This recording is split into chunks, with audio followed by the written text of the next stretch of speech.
Ce webinaire, il fait directement suite à comment dire, un ensemble de questions qui nous sont posées à Julien et moi de manière totalement indépendante parfois. Et on a essayé de recouper vos questions pour en faire une présentation la plus claire possible.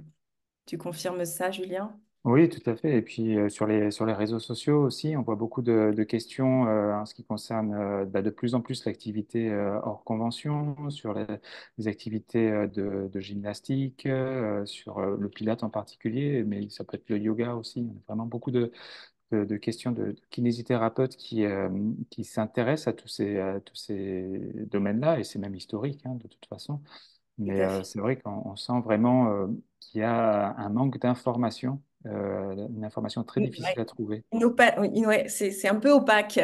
C'est un peu opaque et ça demande une certaine veille pour nous professionnels pour pouvoir répondre à vos questions. Ça, c'est sûr. Bah, écoute, je vois qu'il est 20h35. On va lancer. Julien, ça te va? C'est parti, moi c'est bon, je suis prêt.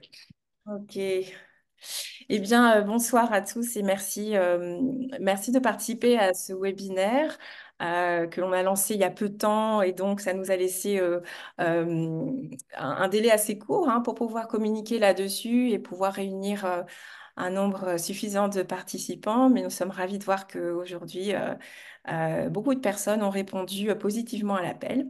Donc, avant qu'on commence la présentation de ce webinaire, je vais vous présenter, enfin, on va se présenter, nous, présentateurs de ce webinaire. Donc, moi, je m'appelle Karine Weyland, je suis fondatrice de l'organisme de formation Capilate, qui existe depuis maintenant 2013, et je suis kinésithérapeute de métier et formatrice en Pilates. Donc, et je vais te laisser te présenter, Julien.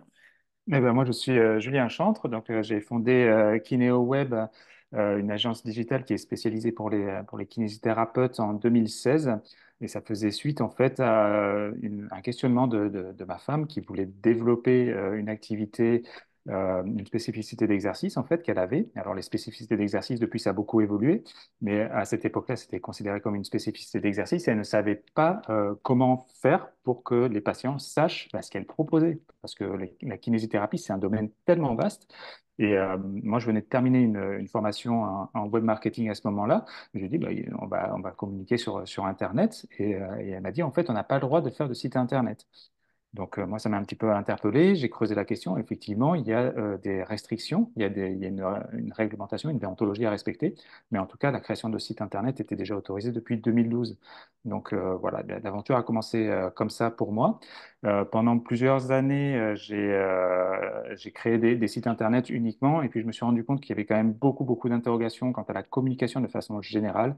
Et en particulier après le Covid, beaucoup de personnes se sont mis à communiquer sur les réseaux sociaux, sur des blogs, enfin de façon très diverse et variée. Mais il y avait toujours beaucoup de questionnements sur ce qu'on peut faire, ce qu'on ne peut pas faire, comment le faire. Donc voilà, j'ai créé l'année dernière une formation également. Donc je suis maintenant également formateur. Et ça a été vraiment une très belle aventure pour répondre à ces questions, à ces questions-là. Et au fur et à mesure de la formation, je me suis aperçu, avec les retours que j'avais, que la connaissance et tous les documents que je mettais à disposition au sein du e-learning, c'est une formation sous forme de e-learning à la base, ça reste assez général, mais il y avait beaucoup de questions très spécifiques des kinésithérapeutes. Et donc, c'est là que j'ai commencé à proposer des accompagnements pour aller vraiment beaucoup plus loin et être très spécifique et surtout donner les clés aux kinésithérapeutes pour reprendre de la liberté sur leur communication, euh, pour vraiment valoriser l'expertise du kinésithérapeute et de la kinésithérapie dans son ensemble, puisque de toute façon, l'un ne va pas sans l'autre. Donc voilà pour mon parcours et je suis vraiment heureux de partager tout ce parcours-là avec vous ce soir et avec Karine, que j'avais déjà interviewé l'année dernière d'ailleurs. Mhm, oui, tout à fait. Puis ce qui va être intéressant pour compléter un peu ce que tu dis avant de lancer la présentation, là, c'est qu'on a là vraiment une combinaison d'expertise. Donc, comme je vous le disais, moi, je suis formatrice en Pilates et là, j'ai vraiment voulu lancer ce webinaire tout particulièrement à l'attention des kinésithérapeutes qui veulent développer le Pilate en déconventionné. Donc là, c'est vraiment tout le côté je dirais, quelle communication vous pouvez mettre en place autour de cette activité, quels sont un peu quel est le cadre dans lequel vous pouvez communiquer dans cette activité déconventionnée. Ça s'applique au Pilates, mais peut-être que parmi vous, il y a des personnes qui sont là, qui sont peut-être plus intéressées par l'aspect gestion de l'activité déconventionnée, qui font pas forcément de Pilates, ou qui sont pas encore formés au Pilates et dont c'est le projet. Les informations seront intéressantes pour vous aussi, hein. Mais là, c'est vrai que moi, je vais surtout présenter ma partie spécifiquement qui est le Pilate et Julien, la sienne, qui est vraiment l'accompagnement des kinés pour communiquer sur leur activité conventionnée, déconventionnée. C'est bien ça, Julien? Tout à fait. Là, on a vraiment un cas pratique très spécifique. Donc, c'est vraiment super de pouvoir développer toute cette thématique-là avec toi, parce que là, on rentre vraiment dans le concret. Oui, Ce qu'on va dire par tout à rapport au fait. Pilates, bah, ça va être différent pour d'autres activités. Je pense bah, au e-learning. Les kinésithérapeutes peuvent faire des accompagnements à distance aussi. Et il y a plein de possibilités. En fait, la Mm. seule limite, c'est l'imagination Oui, finalement. On ouais. pense qu'on est très limité en tant que kinésithérapeute, mais c'est pas du tout le cas. Il y a des règles à respecter, c'est normal. Pour toute entreprise a déjà des règles aussi à respecter. Il y en a Mm. pour les kinésithérapeutes, c'est simplement savoir lesquelles elles sont et quelles sont les opportunités avec ces règles-là. Et là, c'est vraiment super de pouvoir faire ce cas pratique avec toi, Karine. Tout à fait. Alors, pour ceux qui se posent la question, j'aurai à la fin du webinaire, ne partez pas trop vite, je déposerai dans le chat. Donc, vous y aurez accès, même si vous ne pouvez pas envoyer directement de questions, enfin, écrire directement dans le chat, vous aurez accès. Je mettrai un lien pour les personnes qui souhaitent récupérer le replay ou encore la présentation PDF, celle qui sera rendue publique. D'accord? Donc, tout ça, ce sera à la fin, au moment où on traitera également les questions que vous aurez posées. Donc, on y va. Et je voudrais commencer par... Hop, alors j'ai un petit problème d'affichage. Si je reviens parfois de temps en temps sur une slide, c'est parce que voilà, j'ai pas l'affichage automatiquement avec tous les designs d'une slide à l'autre. Donc, hop, je fais un petit retour en arrière et ça se normalise. Alors, on va commencer par deux définitions essentielles qui, pour moi, sont vraiment la base pour qu'on puisse ensuite développer le reste. D'abord, définir ce qu'est un acte thérapeutique. Il y a quand même de la confusion sur cette définition-là. Sachez que l'acte thérapeutique, la définition de thérapeutique est vraiment définie par l'existence ou non d'une ordonnance médicale. C'est-à-dire que dès lors que le médecin écrit sur son carnet de prescription un acte qui est réalisable par le kinésithérapeute, automatiquement cet acte devient par définition un acte thérapeutique. Voilà pour la première définition. La deuxième définition, ici, ça va être conventionné, acte conventionné ou non. Et là, il faut aller directement se référencer à la NGAP que vous connaissez bien, dont vous avez beaucoup entendu parler ces derniers temps, hein. La nomenclature générale des actes professionnels, qui est donc définie par la sécurité sociale. Donc, est-ce que, Julien, tu vas pouvoir peut-être nous aider? Est-ce qu'un acte thérapeutique est systématiquement conventionné? Ben, la réponse est non. Un acte thérapeutique peut ne pas être conventionné. Il y a un exemple qui est assez flagrant. On peut avoir un drainage lymphatique qui est prescrit, mais dans certains cas, il n'est pas sur la NGAP. Enfin, l'application de ce drainage lymphatique n'est pas appliquée à ce qui est écrit sur la NGAP. Mhm. Donc, ça peut être un acte thérapeutique, effectivement. Il sera hors nomenclature si, il n'entre pas dans le cadre qui est défini Mhm. dans la nomenclature, tout simplement. Donc, Mhm. acte thérapeutique égale acte conventionné, ben non, pas forcément. Voilà, j'espère que ça répond à cette question. Donc là, vraiment, vous référencez à la NGAP qui, on le sait, est très épaisse, là, la nouvelle, et il y a énormément de nouveaux libellés. Mais c'est vrai que c'est notre seule référence, hein, pour pouvoir définir un acte conventionné d'un acte non conventionné, hein. Ça, c'était important de le rappeler. Hop. Puis nous passons au Pilate plus spécifiquement. Alors, le Pilate, dans, je dirais, son utilisation par les kinésithérapeutes, on pourrait décrire le Pilate comme étant une technique de gymnastique active. C'est vraiment la façon la plus simple de le décrire. Et elle est également décrite comme cela par le ministère de la Jeunesse et des Sports.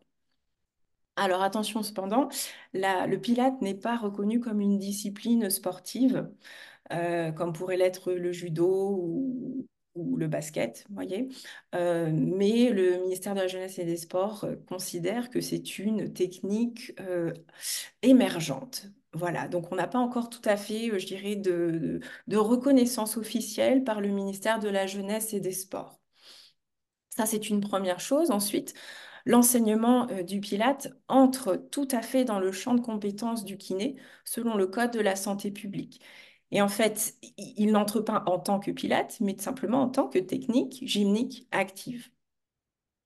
De même que son utilisation en rééducation est rendue possible par le Code de la santé publique. C'est-à-dire que vous pouvez utiliser la technique Pilate comme technique gymnique dans vos actes de kinésithérapie. Ça, c'est tout à fait autorisé.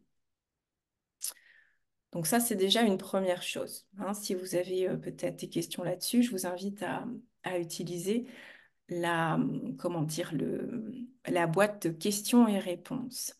Alors, je suis en train de regarder que j'ai oublié une petite chose ici. Je voulais vous poser une question à tous. Vous allez avoir un sondage qui va apparaître. S'il fonctionne, je vais le lancer ici pour voir un petit peu, je dirais, parmi vous. Là, vous êtes une trentaine, vous êtes 30 même. Hop, voir qui ici utilise déjà le Pilate dans le cadre de son activité professionnelle. Ah, excusez-moi, il y a une petite faute. Alors, on y va.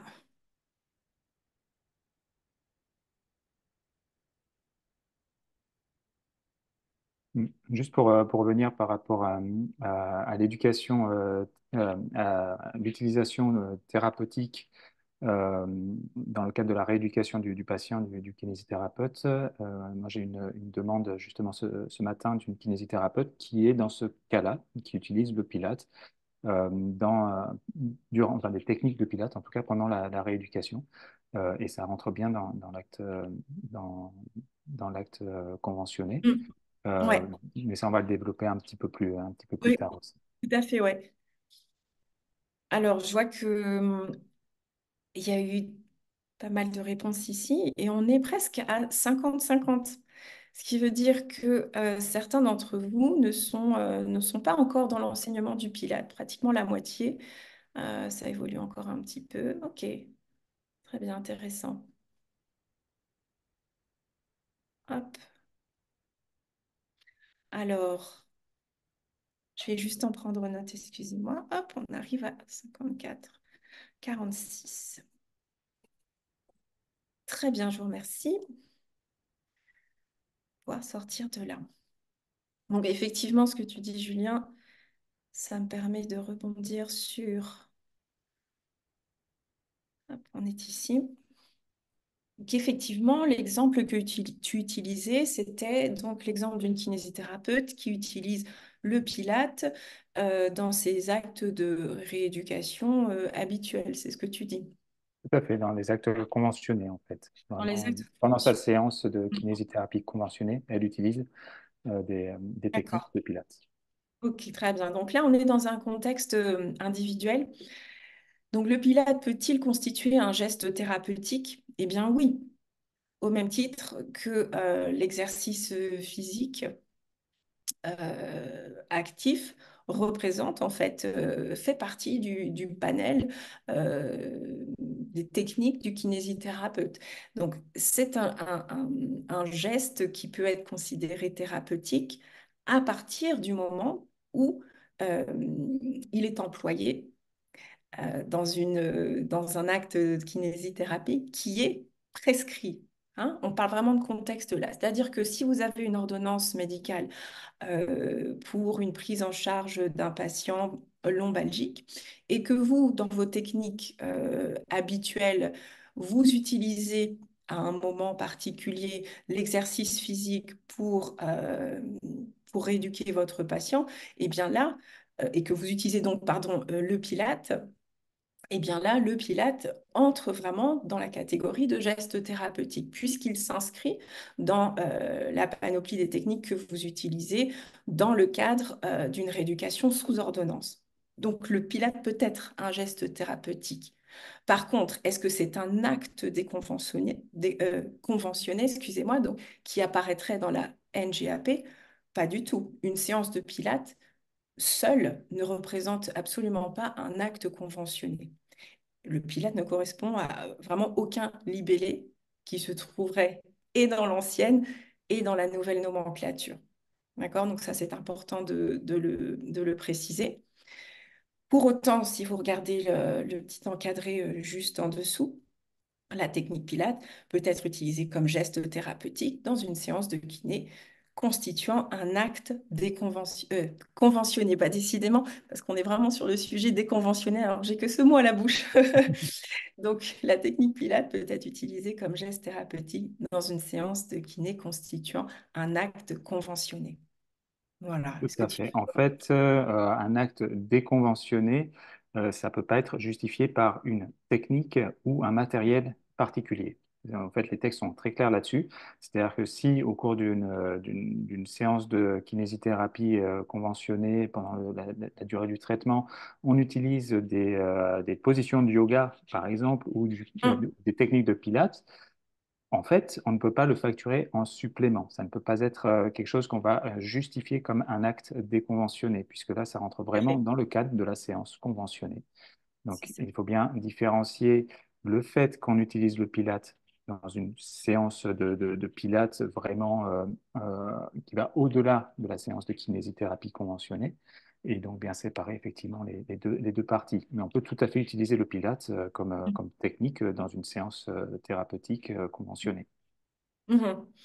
Et puis pour ceux, Julien, qui n'utiliseraient pas le Pilate parce qu'on a vu qu'ils sont presque la moitié de ce webinaire, c'est exactement la même chose. Est-ce que tu aurais un exemple peut-être d'un kiné que tu aurais suivi, qui aurait développé une spécificité autre que le Pilate et euh, qui pourrait utiliser en fait cette spécificité-là, cette technique-là dans des actes conventionnés, mais pour autant que ça ne corresponde pas à un acte conventionné au regard de la sécurité sociale. Est-ce que tu aurais un exemple, par Oui, exemple? tout à fait. Je pense à la rééducation vestibulaire, par exemple, pour travailler l'équilibre, ça peut être une technique qu'on peut utiliser. Je ne sais pas si c'est vraiment la question que tu posais. Est-ce qu'on peut on peut l'utiliser de plein de façons, en fait, des techniques, des approches en termes de Ah, respiration, de mouvement. Donc, il y a vraiment mm, beaucoup de techniques qu'apporte le Pilate qui sont très intéressantes dans des actes conventionnés. Euh, mhm. Moi, je parlais du Pilate et tu as parlé du yoga, mais peut-être que je pensais d'autres techniques? Ah oui, à d'autres techniques qui sont complètement hors champ de la gymnastique, tu vois. alors, ça reste dans le champ de la gymnastique, hein. Il faut quand même que ça reste dans les. Alors, ça peut être d'autres choses. Je pense au matériel, par exemple, les ondes de choc. Ce n'est pas inscrit sur la NGAP ondes de choc. Mhm. Pourtant, c'est Voilà, un matériel qu'on utilise et qu'on peut utiliser dans une séance de kinésithérapie. Et dans ce cas-là, quand on utilise les ondes de choc dans une séance de kinésithérapie, on ne peut pas facturer du hors convention sur ce matériel-là, encore une fois, hein. Donc, c'est important de bien définir dans quel cadre on va utiliser ces différentes techniques. Je travaille ouais. beaucoup avec d'autres professionnels pour compléter tout ce champ-là, justement pour avoir vraiment une vision à 360 pour les kinésithérapeutes, pour pouvoir vraiment bien définir sa façon de travailler. C'est vraiment quelque chose que j'apporte dans les accompagnements et avec mon réseau aussi de professionnels autour. Mhm. Ok. Écoute, ça a le mérite d'être clair.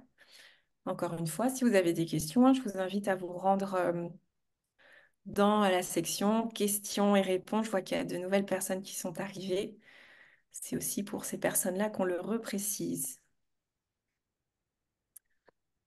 Alors, quand parle-t-on de déconvention? Ça y est, le mot est là. Eh bien, il y a trois cas que je vous ai listés ici. Le premier cas, donc si vous utilisez, et là je suis dans un contexte de Pilates, hein, donc je vais parler Pilates, si vous utilisez en individuel le Pilates seul et sans ordonnance médicale, vous tombez complètement dans un cas de déconvention. Ça peut être une séance de une demi-heure, 20 minutes, 1 heure, 2 heures. La durée n'a absolument pas d'importance. Si cet acte, du coup, cette séance, on va plutôt l'appeler comme ça pour éviter la confusion, est réalisée sans ordonnance médicale, vous tombez complètement sous la déconvention. Ça, c'est le premier cas. Maintenant, dans un contexte collectif, euh, c'est la même chose. S'il n'y a pas de prescription médicale, qu'a priori les gens viennent vers vous de façon volontaire, s'inscrivent à une séance de pilates, quelle que soit sa durée, quelle que soit la modalité, eh bien, c'est encore une séance, c'est une activité, c'est un acte, une activité qui tombe sous la déconvention. Hein, vous voyez comme euh, cette notion de prescription médicale est importante. Et maintenant, le troisième cas, c'est si vous enseignez le Pilate en collectif, mais cette fois-ci dans le contexte du dispositif sport santé, que vous connaissez certainement maintenant, eh bien, vous êtes aussi en train d'agir en déconvention ou sous la déconvention. Euh, donc, on voit bien le Pilate fait partie des méthodes qui peuvent être enseignées également en déconvention, qui peuvent faire partie des activités déconventionnées du kiné, que ce soit en individuel ou en collectif. Là, Tout je à pense. fait. Alors, juste un petit message à Stéphanie. Merci beaucoup pour la question. On va y répondre certainement au fil de la discussion, mais on reprendra aussi les questions à la fin du webinaire pour y répondre une par une. Peut-on demander un supplément sur l'aide de kiné? Donc, on va vraiment revenir déjà sur cette thématique-là. Et puis, en plus, on va répondre à la fin à toutes ces questions-là. Juste pour compléter, tu parlais du dispositif Sport Santé, tout à fait, ça ne rentre pas dans le cadre de la convention, c'est pas pris en charge. En fait, conventionner, ça veut dire qu'on a un contrat avec la sécurité sociale pour la prise en charge des actes qui sont référencés sur ce que la sécurité sociale a listé sur la NGAP, sur la nomenclature. Mhm. Donc, le dispositif sport santé, ça ne rentre pas sur la nomenclature. Donc, ce n'est pas en fait la sécurité sociale. Il peut y avoir des accompagnements financiers pour le sport santé, mais ce n'est pas la sécurité sociale. Donc, ce n'est pas sur la NGAP. Donc, c'est bien hors convention. La convention, c'est vraiment lié à la sécurité sociale et à Ça la porte souvent nomenclature. à confusion parce qu'on dit, on l'appelle aussi le sport sous ordonnance. Tout Ou... à fait. Mais Oh là encore une là. fois, hein, Alors comme on le oui. disait tout à l'heure, l'ordonnance, on parle d'ordonnance médicale, ça peut être à partir du moment où c'est ordonnance médicale, c'est thérapeutique. On est sur du soin. Le soin, c'est considéré comme thérapeutique. En fait, soit ils utilisent le terme de soin, mais ça veut dire que c'est sous ordonnance. Ouais. Quand on est sur du soin thérapeutique, ça ne veut pas forcément dire que c'est sur la NGAP, c'est pas forcément Mhm. sur la nomenclature. Tout à Ça fait. peut être du thérapeutique, mais non pris en charge par la sécurité sociale. Je pense au massage pour cicatrices, par exemple. Dans certains cas, ça l'est, et dans d'autres, pas du tout. Mhm. Voilà, c'est vraiment, même si c'est prescrit par le médecin, mais que ça rentre pas dans les pathologies ou oui, pour la cicatrice, dans les pathologies qui sont prises en charge qui sont listées dans la nomenclature, en fait, Mhm. c'est du thérapeutique, mais c'est pas du conventionné, c'est du thérapeutique hors convention. Mhm. Oui, tout à fait. Très bien. Alors, c'est le moment de lancer notre second sondage. Donc, hop, on y va. Alors, notre second sondage va porter sur la nature de votre activité.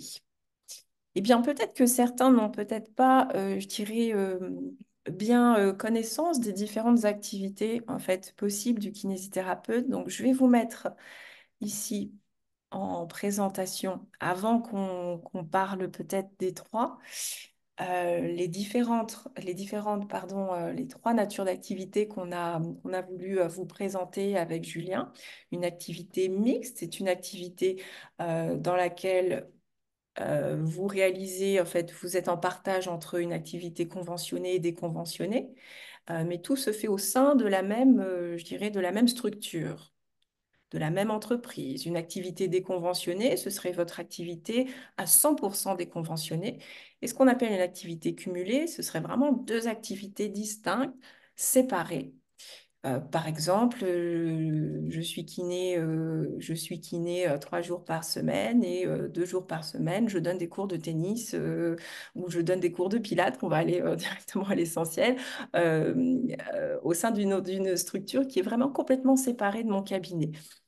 Alors, on va rentrer en détail dans ces activités-là, mais au vu de ces trois profils, est-ce que vous pourriez nous dire dans ce prochain sondage quelle est votre activité à vous? Sachant que vous allez voir sur le mixte, il y a une petite dissociation entre est-ce que votre activité est mixte majoritairement conventionnée ou déconventionnée? Je vous laisse répondre à cette question.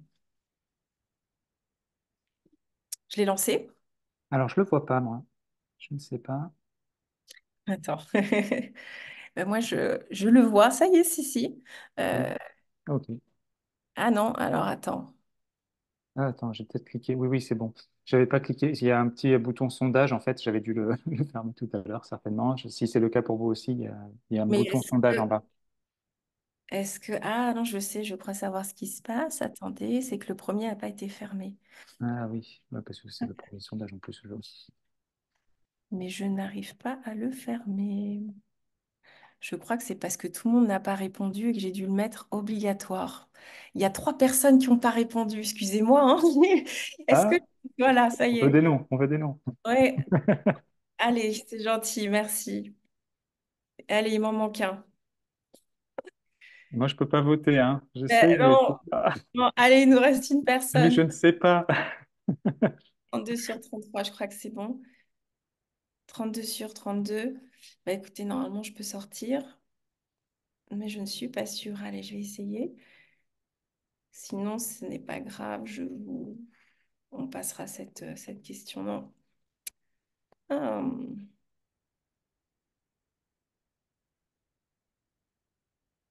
Ouais, Alors, eh ben si, voilà, excusez-moi, ça y est, ça y est. On y va, c'est vrai qu'il fallait que tout le monde réponde. Allez, sondage numéro 2, c'est à vous de jouer. super.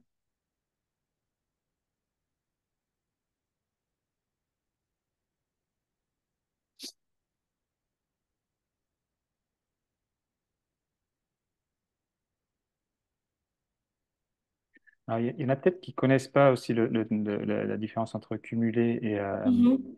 et mixte. Donc là, c'est Ouais. vrai que les petits les schémas que tu as fait sous forme de rond très, très simple, c'est vraiment très visuel. Ça permet de bien cerner qu'on est vraiment Mhm. sur deux structures complètement différentes. Ce sont Et deux, tu vois, on pourra aussi, excuse-moi, je te coupe, je pourrais le relancer après qu'on ait expliqué bien ce que c'est.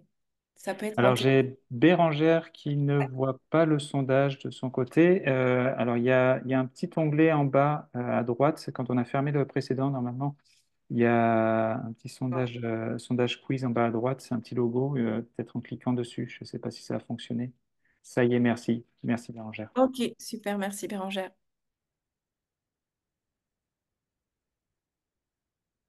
Ok, donc est-ce que ces résultats nous surprennent, Julien? Ah ben, j'ai pas les résultats. Les C'est que toi qui résultats. les as. Ah, il n'y a que moi qui les vois. Allez, bah, j'y retourne. Tac. Alors, personne ne voit les sondages, alors ça, c'est triste. Personne ne voit les Alors, résultats comment parce que tu veut-il que mélanges je ta couleur. fasse? Je mets fin au sondage. Là, on a eu toutes nos réponses. Et est-ce que je peux vous présenter? Est-ce que vous le voyez là? Toujours pas? Personne? Non? Et là, vous devriez le voir. Allez. Oui, super. D'accord. Messieurs, Majoritairement mm, mixte. Ok, super. Cumulé, il y a quand même quelques personnes. c'est Ok. intéressant. Ouais, ouais, ouais. Super. On n'en voit pas encore beaucoup. Ouais. Et pour ceux qui peut-être ne sauraient pas encore à quoi correspond exactement l'activité cumulée, parce que c'est peut-être celle qu'on connaît le moins, hein, eh bien, on va répondre, je l'espère, à vos questions ici. Et on va poursuivre. Très bien. Eh bien, voilà, allons-y. avec la première qui est la plus classique, hein, l'activité mixte. Donc, je n'ai pas volontairement représenté l'activité 100% conventionnée. J'ai vu qu'il y avait certaines personnes qui étaient encore en 100% conventionnées, puisqu'on sait tous, hein, ce que c'est que l'activité complètement 100% conventionnée. Et comme le but de cette présentation, c'est vraiment plus parler du déconventionnement, je ne l'ai pas mis en présentation. Donc là, on commence directement avec l'activité mixte. Et donc, l'activité mixte, c'est quoi? Quoi et comment? Eh bien, l'activité mixte, je vous le disais, c'est la combinaison de deux activités que vous réalisez soit sous le même toit, soit sous deux adresses différentes. Ça, c'est tout à fait possible. Mais tout ça, ces deux activités-là représentent la même entité. Fiscalement, il s'agit de la même entreprise. D'accord? Donc voilà, imaginez que le cercle, le disque orange représente le Pilate ou l'activité déconventionnée que vous avez ou que vous souhaitez développer. Eh bien, la part de cette activité peut être plus ou moins grande, peu importe, tant qu'elle est réalisée sous la même entité, eh bien, vous tombez dans le cas d'une activité mixte. Quelles sont maintenant vos obligations vis-à-vis de cette activité-là? Eh bien, vous devez enregistrer vos bénéfices tout de même en séparant les deux activités. L'une étant votre activité principale, celle que vous faites majoritairement. Alors, la plupart du temps, c'est l'activité conventionnée qui est l'activité principale et l'activité déconventionnée qui est l'activité secondaire. Donc, dans ce cas, tout ce que vous faites en kiné, en conventionné tombe dans l'activité principale lorsque vous faites la déclaration de vos bénéfices. Et tout ce qui serait donc Pilate ou autre activité déconventionnée tombe dans les gains divers. C'est bon jusque-là? Mhm. Pour moi, c'est clair. Pour ce qui est de vos interlocuteurs, vous n'avez pas d'obligation de déclaration en particulier. Il est tout de même recommandé, ça c'est même fortement recommandé, de vous adresser en fait à vos assureurs, notamment par rapport aux ajustements qui pourraient être faits par rapport à la responsabilité civile. C'est pas forcément un ajustement en valeur.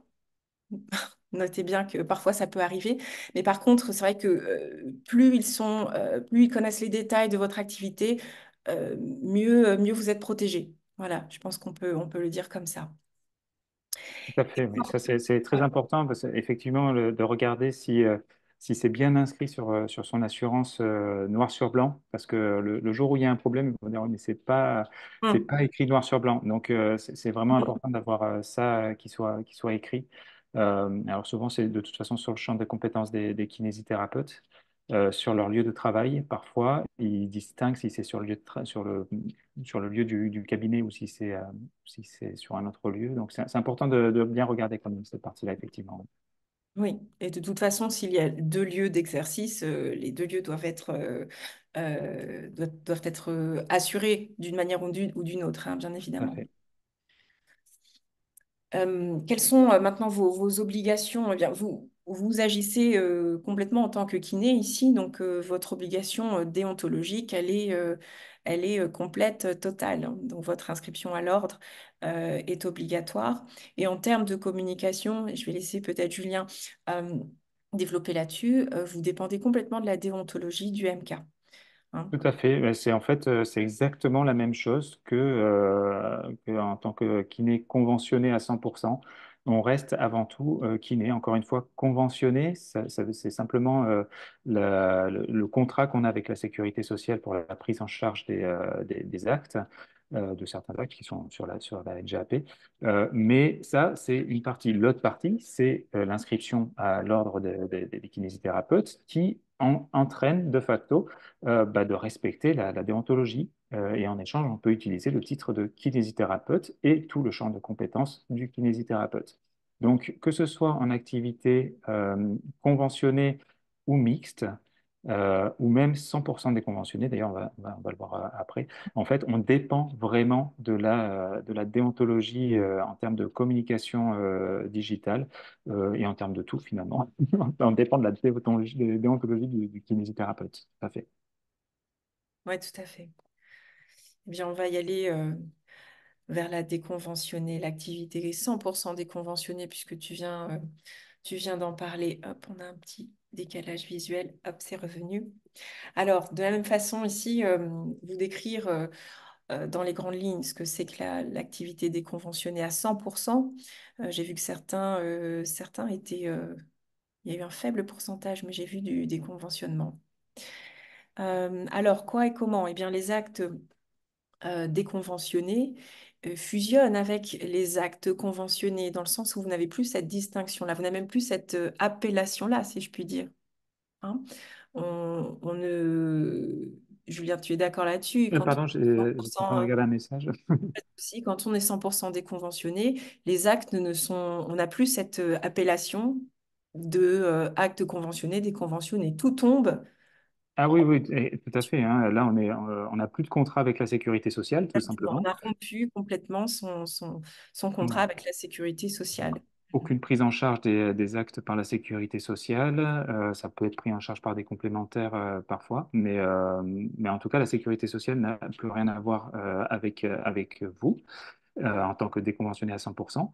Ce qui fait que bah, ça a quand même des avantages, en particulier en termes de restrictions d'installation. Par exemple, si on a besoin vraiment de s'installer dans une ville et on est sûr de son activité, on sait que ça fonctionnera, que ce soit pris en charge ou pas, bah, c'est intéressant parce que pour le coup, on n'est plus lié aux restrictions d'installation. On n'a plus de cette restriction-là par rapport à la à la sécurité sociale qui Mhm. valide au final s'il y a des places de libre ou pas. Donc là, en déconventionné, il n'y a plus cette restriction-là. Bon, il y a d'autres avantages et inconvénients. Après, Mhm. ça se réfléchit, les études de marché, tout ça.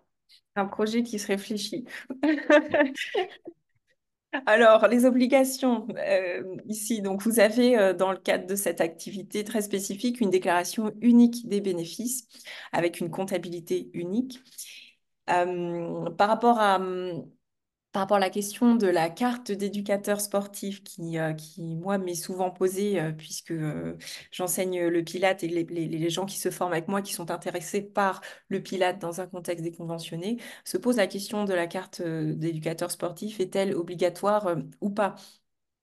Alors, Julien m'a fait part d'une petite nuance que je ne connaissais pas et je lui fais confiance, il est bien informé là-dessus par rapport à l'usage de cette carte d'éducateur sportif et par quoi son usage est motivé en fait pour le kiné. Est-ce que tu peux nous éclairer là-dessus? Parce que je pense que pas mal de kinés se posent la question dans le contexte du Pilate, est-ce que j'ai besoin d'aller demander ma carte d'éducateur sportif ou pas? Ah, ça dépend vraiment des objectifs que l'on a derrière. Mais en fait, dans le champ de compétences des kinésithérapeutes, hein, on l'a vu rapidement tout à l'heure, dans le champ de compétences des kinésithérapeutes, il y a la gymnastique, je ne sais plus le terme exact, d'entretien. D'entretien, d'hygiène et de prévention, je pense. Ce sont Tout les à trois. fait. Donc, si on est dans ce cadre-là, ben, en fait, on a déjà cette compétence-là en tant que kinésithérapeute. Donc, la carte d'éducateur sportif, elle ne sert pas, elle va pas compléter quoi que ce soit à ce niveau-là. Par contre, si on est on veut partir sur du coaching sportif, donc là, on va plus s'orienter vers de la performance sportive, ben là, ce n'est plus du tout dans le champ de compétences des kinésithérapeutes. C'est marqué Mhm. nulle part que le kinésithérapeute peut accompagner des personnes dans une activité sportive au-delà de hygiénique et de maintien. Donc, ça dépend en fait des objectifs qu'on va avoir derrière. Est-ce qu'on va accompagner des personnes pour améliorer leur performance sportive en utilisant le Pilates comme technique pour plein de choses en fait, hein. Ça sert vraiment pour la musculation, pour la respiration, pour l'équilibre. Enfin, ça peut servir dans vraiment plein de domaines différents. Ça peut être une des techniques qu'on utilise Mhm. dans des cas de coaching vraiment de, de- Ouais. de sportif, ou pas C'est-à-dire, forcément professionnel, hein, mais c'est l'objectif, plus une, c'est de chercher de la excuse-moi. performance sportive. Oui, c'est plus une question, si je comprends bien ta réponse, de champ de compétences. C'est-à-dire, le Tout à kiné, fait. c'est l'entretien, la prévention, l'hygiène. Et dès lors qu'il veut passer dans la performance sportive, il est sur des fonctions qui sont pas directement celles du kinésithérapeute, mais que quand même par extension notre titre professionnel nous permet quand même par extension de faire, comment dire, de faire valoir cette compétence-là, d'encadrer des sportifs. Mais pour ça, il faut juste qu'on ait une carte qui le justifie. C'est bien En ça? fait, ça élargit le champ de compétences du kinésithérapeute. C'est-à-dire qu'on n'a plus juste le champ de compétences du kiné, on a aussi le champ de compétences de l'éducateur sportif. Ok. Donc, Alors, en fait, ça sert vraiment à ça au final. moi, j'ai eu aussi une réponse par rapport aux machines de pilates, puisque les machines de pilates, pour ceux qui les connaissent, sont des machines avec comment dire, des résistances. Il y a du soulevé de poids. Et il semblerait que là, il serait quand même préférable, si on utilise les machines, même en tant que kiné, d'avoir la carte d'éducateur sportif parce qu'il y a cette notion de lever du poids. Alors, je ne sais pas, parce que la différence Donc, entre je lever reprends, nos petits lestes de 1 kilo au cabinet c'est ça. et travailler contre les résistances des machines Pilates, là, je ne sais pas, j'ai trouvé de texte nulle part. Mais bon, il y a beaucoup de kinés qui me disent, ben moi, je prends la carte comme ça, je suis tranquille. C'est vrai que vous n'avez rien ne vous empêche de prendre la carte, ça vous surcouvre quelque part en termes Tout de à fait. Puis compétences, ça permet d'aller plus loin aussi, d'aller mais plus je loin. pense au Donc, kettlebell, par exemple, mm, ça fait plus d'1 kilo, hein, donc, et pourtant un kinésithérapeute peut l'utiliser aussi ouais. euh, sauf si je me trompe, mais il me semble pas. Bah, écoute, on faisait Donc, de la polythérapie avant. et même des machines enfin, des machines de, Ouais, les rameurs, tout ça, il y elliptiques, a de les la rameurs, enfin, résistance, donc c'est... tout ça, c'est utilisé par les Ouais. kinésithérapeutes. Il n'y a aucun souci là-dessus. En Mais tout moi, cas, dans mon conseil, l'activité, prenez-la, hein, ça coûte rien. ça coûte rien, Voilà, ça élargit les compétences, ça élargit les c'est compétences. toujours bon à prendre. Et il y a juste à faire une demande. Voilà, exactement. Donc, très bien là-dessus. Par rapport aux interlocuteurs, là, dans cette activité 100% déconventionnée, encore une fois, on n'a aucune obligation de déclaration spécifique liée à cette activité-là, si ce n'est bien sûr de... Alors, je vais peut-être dire une bêtise là, mais quand tu veux te déconventionner, il y a quand même des papiers à faire, certainement. Moi, j'ai pas passé le cap de complètement me déconventionner, mais il y a certainement une déclaration à faire à la Sécu. Ça, je connais pas je connais pas le processus, mais hormis cette déclaration-là, certainement qu'il y a à faire. Si certains ont la réponse, vous pouvez nous le mettre dans la question-réponse. Il n'y a pas, il y a aucune déclaration attendue spécifiquement par rapport à cette activité-là. Encore une fois, faire attention quand même aux assureurs qui auront quand même besoin de savoir ce qui se passe dans votre activité afin que vous soyez protégés. S'il se passe quoi que ce soit, c'est vraiment une prévention pour vous, une protection, une prévention. Alors, donc, sous le cadre de cette activité, est-ce qu'on est toujours dépendant de la déontologie de l'ordre? Eh bien, oui, évidemment. On est toujours kinésithérapeute, même dans cette activité 100% déconventionnée. Tu confirmes? Ah, tout à fait, hein, déconventionné, c'est juste qu'on n'a pas de contrat avec la sécurité sociale, mais si on veut utiliser le titre de kinésithérapeute et le champ de compétences qui va avec, eh bien, on est inscrit à l'ordre et donc on doit aussi respecter bah, les règles les règles du jeu, hein, tout simplement. Oui. On obtient un papier qui permet de faire certaines choses, mais on a aussi des responsabilités derrière. Tout à fait, ce que je disais tout à l'heure est tout à fait valide pour l'activité déconventionnée. On reste kinésithérapeute, inscrit à l'ordre des kinésithérapeutes. Si on n'est pas inscrit à l'ordre des kinésithérapeutes, on n'est pas un kiné déconventionné. Mhm. On est Voilà. juste sur notre activité, en fait. On va peut-être voir après, justement.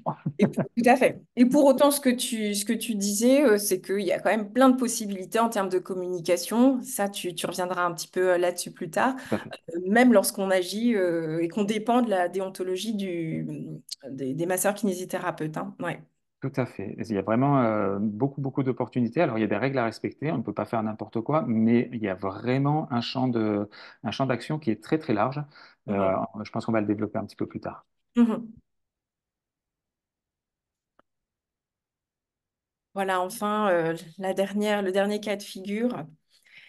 l'activité cumulée. Alors, l'activité cumulée, c'est quoi? Et comment ça se passe?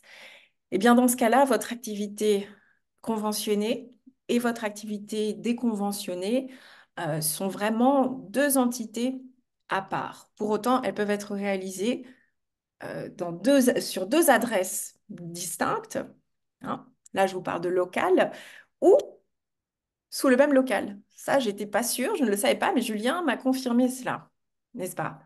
Ah, Donc, tout tu à peux fait, oui. avoir. Mhm. Est-ce Tout que à tu fait. peux peut-être nous donner, nous expliquer cette petite mention là de qu'est-ce qui va faire que, comment dire, dans un même local, tu peux faire du conventionné et du déconventionné. Comment on sépare ça finalement? Comment on fait en sorte que les deux ne se mélangent pas? Parce que vous voyez bien qu'on est sur deux bulles qui doivent bien Ouais. évoluer à part. Donc Alors, là, oui, juste pour préciser, en fait, on n'est plus sur du conventionné, du déconventionné. On est sur une activité de kinésithérapie qui peut être conventionnée et déconventionnée à la fois. Elle peut être aussi mixte sur la partie kinésithérapie et sur une autre activité complètement distincte, une deuxième entreprise, une deuxième entité. c'est Donc, ça. on est vraiment, ce sont deux choses complètement différentes. Et on pourrait mettre dans la partie cumulée sur le rond gris de tout à l'heure, on pourrait remettre une petite bulle orange à l'intérieur. On aurait une Exact. activité mixte et Mhm. une deuxième entreprise qui serait effectivement sous le même local. Mhm. Le point à respecter qui est incontournable, c'est le secret médical. Il faut que tout soit mis en place pour que les personnes aient accès au dossier des patients. Mhm. Alors pendant un temps, il fallait avoir deux entrées séparées, il fallait avoir... C'est vrai. Alors, à un moment, c'était deux locaux différents. Ensuite, ça a Ouais. été deux entrées séparées. Et après, ça a été finalement, non, deux salles d'attente séparées. Finalement, Finalement, donc, on peut tout faire au ça même avance, endroit. hein. En 10 ans, les choses ont pas mal, pas mal avancé. Est-ce qu'on peut avoir la même salle d'attente?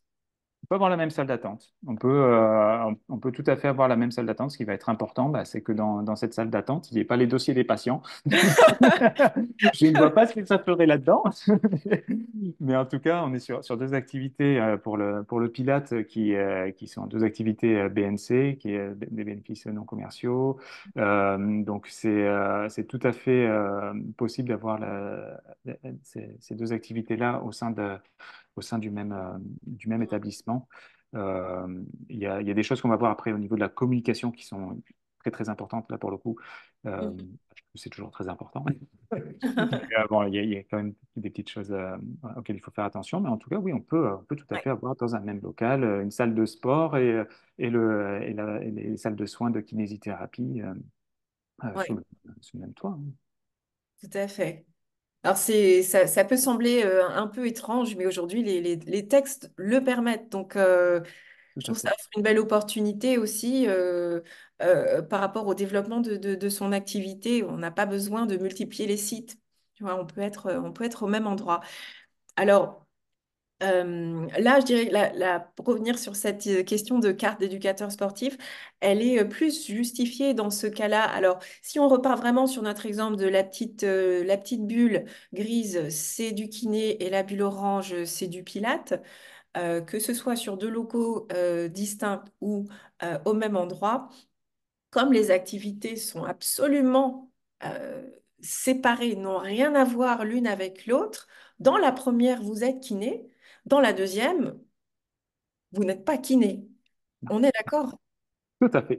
C'est Ouais. exactement ça. C'est ça la Même différence, personne, mais hein. Ouais. c'est plus le même chapeau. Mhm. Il y a un autre C'est titre. ça. Donc là, je dirais que même que pour celui qui veut enseigner le Pilate, il a obligation de demander sa carte d'éducateur sportif. Là, c'est obligatoire. Sinon, Là, il faut rentrer dans un dans cadre, la réglementation montrer de qu'on a les l'enseignement. compétences d'accompagner des personnes sur des cours de pilates, de gymnastique. Donc, soit être kinésithérapeute, mais là, dans ce cas-là, c'est plus possible. Donc, c'est avec une carte d'éducateur sportif. Après, je ne sais pas s'il y a d'autres statuts qui existent, je t'avoue, mais Mhm. en tout cas, il faudra pouvoir accéder à ce champ de compétences-là sans utiliser son champ de compétences de De kinésithérapie. kiné. Il n'a plus lieu d'être. Mhm. Voilà. Et on tombe dans ce cas-là sous la réglementation non plus du Code de la santé. La déontologie du MK ne s'applique pas non plus, elle s'applique que pour la partie grise, je dirais, hein, la Tout à partie fait. où vous êtes, dans laquelle vous agissez en tant que kiné. En fait, sur la partie orange, c'est presque la fête, quoi. Vous faites ce que vous voulez. C'est presque ça. Ah, Mais tout à quand fait, oui. même, quand même, on est, voilà, on est sous la réglementation du code du sport, si on pratique, si on enseigne le pilate, du moins. Et là, il faut aller quand même chercher des références. Ne vous lancez pas sans vous renseigner un minimum. Et j'ai pu trouver aussi sur Internet que dès lors que vous ouvrez une salle qui a pour visée de recevoir du public dans le cadre d'enseignement d'activité physique, il faut que vous déclariez cette activité au niveau du préfet de la région dans laquelle vous enseignez. Donc ça, c'est une chose, mais il y a certainement d'autres choses enfin, je veux dire, il faut se renseigner là au niveau de la réglementation et vraiment se diriger vers les professionnels du sport cette fois-ci, dans le cadre du Pilate. Hein, on est d'accord, puisqu'on l'a vu, le Pilate est une activité physique. Tout à Enfin, fait. une activité C'est physique émergente, mais quand même qui dépend du code du sport. Mm. Tout à fait. Donc voilà, il faut dépendre de ça. Bon, bah, pour ce qui est du préfet, ça doit être aussi certainement pour les accès, pour tout ce qui est ça qui accueille du public, de toute façon, pour répondre à ça. Et comme c'est une autre entité qui va être liée à cette partie-là. Après, ça dépend comment sont faits les montages aussi, je pense. Il y a des choses il y a beaucoup de montages qui Mm. permettent des choses très très variées, mais on ne va pas rentrer dans ça parce que là, ça devient vraiment plus Mm. complexe. Et, Mhm. et en tout cas, de base, c'est sûr que ce sont deux activités complètement séparées. Donc, il va falloir trouver le champ de compétences qui correspond bien à la seconde activité. Mm. Les déclarations d'une création d'une nouvelle entreprise, là, on part sur une page blanche qui sera Oui. complètement séparée de la partie kiné, même si c'est sous le même toit. Oui, oui, oui. Et puis, il y a cette dernière ligne ici sur la communication. Il y aurait beaucoup de choses à dire sur la communication, mais ce qui est vraiment important et ce qui est important pour l'ordre surtout, hein, l'ordre des masseurs kinésithérapeutes, c'est de ne pas utiliser le titre son titre de kinésithérapeute, pardon, pour attirer des clients, fidéliser des clients dans son activité annexe euh, qui, elle, se fait complètement hors du champ de la kinésithérapie. C'est ça qui est encore un petit peu absurde aujourd'hui, mais on est soumis à cette obligation-là. Hein. Alors, en termes de communication, tout à fait, hein, sur une activité cumulée, ben, l'autre activité que celle de kinésithérapeute, on ne doit pas faire le lien avec la partie kinésithérapie. Ce sont deux communications très distinctes et on ne peut pas utiliser, sauf accord du CDO. Dans certains cas, il faut faire la demande, ou du CNO plutôt d'ailleurs. Non, j'ai un doute, c'est le CDO. C'est le CDO auquel on demande. Mais là, on est vraiment sur des cas très spécifiques. Mais de principe, on va dire, on ne peut pas utiliser le titre de kinésithérapeute sur la seconde activité. Et la communication doit être très séparée. Tu parlais de recruter des patients pour l'activité sportive, mais c'est surtout, principalement dans l'autre sens, de ne pas ramener des personnes qui sont Oui. en cours de pilates Hâte. et de les ramener vers la kinésithérapie en Ouais, disant, c'est bah, toi, assimilé à de la t'as fait cours de publicité. pilates, Oui, de pilates oui, oui. gratuit, enfin remboursé par la Sécu. C'est pas, Ouais. voilà. Donc c'est là où il faut être vraiment hyper attentif au niveau de la communication. De toute façon, il faut toujours l'être, que ce soit en conventionné, déconventionné ou en cumulé. C'est quand même, quelque chose qui est très important. On a beaucoup de possibilités, mais il faut être très attentif à ce qu'on peut faire. Et sur la partie cumulée, donc sur la deuxième entreprise, par contre, à partir du moment où on n'utilise pas le titre de kinésithérapeute et on ne fait pas le lien vers la kinésithérapie, les soins de kinésithérapie, on peut vraiment là être sur une communication de type commercial. C'est-à-dire, on Mhm. peut faire de la prospection active, on peut faire des promotions, on peut faire la distribution de flyers. C'est une question qui ne se pose plus. Alors là, les flyers, c'est une question qui revient souvent. Ça dépend vraiment des CDO. C'est considéré quand même comme une démarche commerciale, hein. Donc, généralement, quand on est en conventionné ou hors convention, c'est pas de flyers.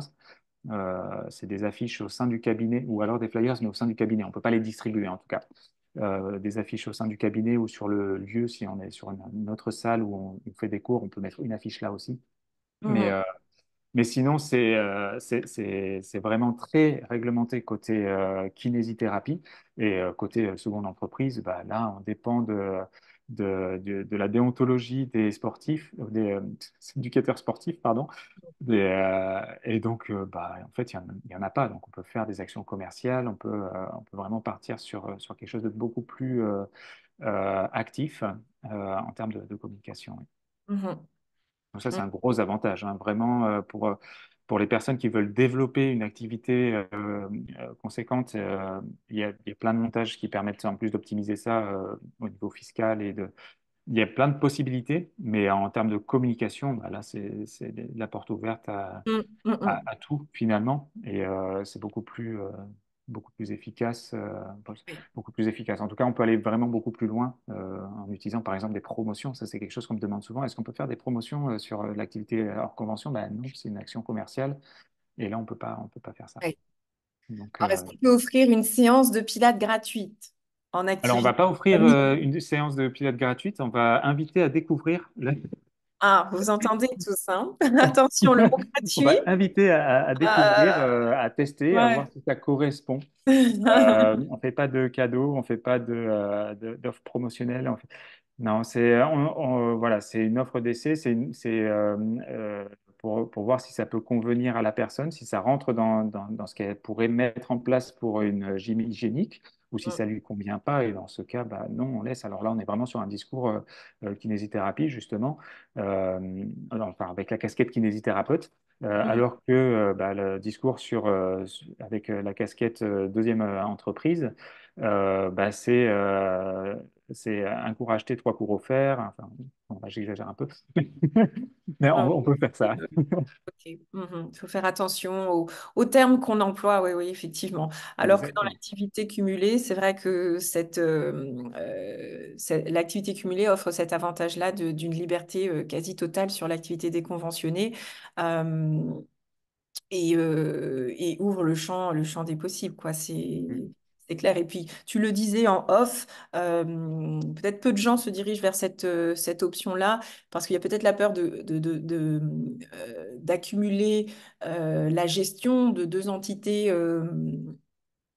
fiscale et puis les conséquences qui vont avec, les taxes, les impôts, tout ça. Mais en fait, tout ça, je pense que ça se discute hein, avec une comptable, à voir quelles sont les prévisions et les comptables sont très bien placés pour vous dire, bah, écoutez, là, restez en mixte parce que franchement, votre projet, ça va pas aller du tout si vous cumulez. Par contre, si vous faites ceci, cela, et puis elle peut vous proposer, enfin, elle ou il, bien sûr, peut vous proposer des ajustements ou une façon de travailler que vous n'aviez peut-être pas, à laquelle vous n'aviez peut-être pas pensé, qui fiscalement euh, peut être plus avantageuse que ce qu'on peut imaginer aujourd'hui. C'est vrai que là, dans l'esprit de tous, moi, la première, avant que tu me parles de l'activité cumulée, je ne le connaissais pas bien. Euh, je me disais, bah, deux entreprises comme ça peut être très lourd à gérer. Mais en fait, je crois que tu as l'exemple d'une personne qui s'est lancé là-dedans et c'est pas si compliqué au Et final. en fait, on peut même arriver à trois entreprises parce qu'en termes de possibilités, en fait, on peut avoir une société civile immobilière, on peut avoir la partie kinésithérapie et on peut avoir l'autre activité de pilates, par exemple, d'instructeur Mm. de pilates. Donc, on a finalement trois sociétés et on peut même en avoir une quatrième puisqu'on a déjà trois sociétés. Autant avoir une holding dessus. Mais bon, là, on rentre dans des... Ouais. Là, on va aller chercher, mais il y a vraiment... enfin, la retraite, ça se prépare, hein. Franchement, c'est quelque chose à laquelle il faut penser. Les problèmes qui peuvent intervenir en tant que kinésithérapeute, un problème, un accident, on a un problème à la main ou quoi que ce soit, ou au dos, enfin, voilà. Et c'est des choses auxquelles il faut penser quand même. Moi, j'ai fait une interview d'ailleurs la semaine dernière sur ces thématiques-là, et je suis tout à fait dans cette dynamique-là aussi de dire, bon, la situation actuelle, ça va, c'est bien, mais tout dépend de mon activité de kinésithérapeute. Donc, si là, il se passe quelque chose, bah, derrière, bon, j'ai une prévoyance, ok, mais Mm, voilà, mm, c'est vite mm. mis en sursis. Donc, en fait, l'activité cumulée, elle a quand même de sacrés avantages aussi. C'est quelque chose auquel il faut s'intéresser, je pense. Et pas que en termes de communication, mais en termes de communication aussi, c'est sûr. Mais ça a vraiment beaucoup, beaucoup d'avantages et de réfléchir un petit peu, avoir une vision un petit peu plus globale Mm. de, de sa santé financière. C'est important. C'est ce dont on parlait la semaine dernière euh, en interview. Très bien. Alors écoute, on arrive sur la fin de cette présentation. On a des questions hein, très pertinentes. Là, je vais... hop, Oui, alors il y avait Stéphanie justement au tout regarde. début qui demandait si on peut demander un supplément sur l'acte kinésithérapie. Alors comme Mhm. je disais tout à l'heure, en fait, quand on est pour justifier, demander un supplément sur un acte de kinésithérapie, il y a deux solutions. Soit le DE, la demande d'exigence, qui reste très très spécifique, hein, une demande du patient d'horaire, de lieu différente de ce qui se fait normalement. Donc ça, c'est le DE, c'est une des solutions pour pratiquer un dépassement. Mais on se rend compte qu'elle est vraiment très limitée. Si on veut le faire de façon un petit peu plus euh, régulière, bah, c'est l'acte hors convention hein, qui devient la solution. Et l'acte hors convention, il ne peut pas être justifié par une méthode utilisée pendant un acte de kinésithérapie ou un matériel utilisé pendant un acte de kinésithérapie. Je prenais les ongles de choc parce que c'est quelque chose qui parle beaucoup aussi aux kinésithérapeutes.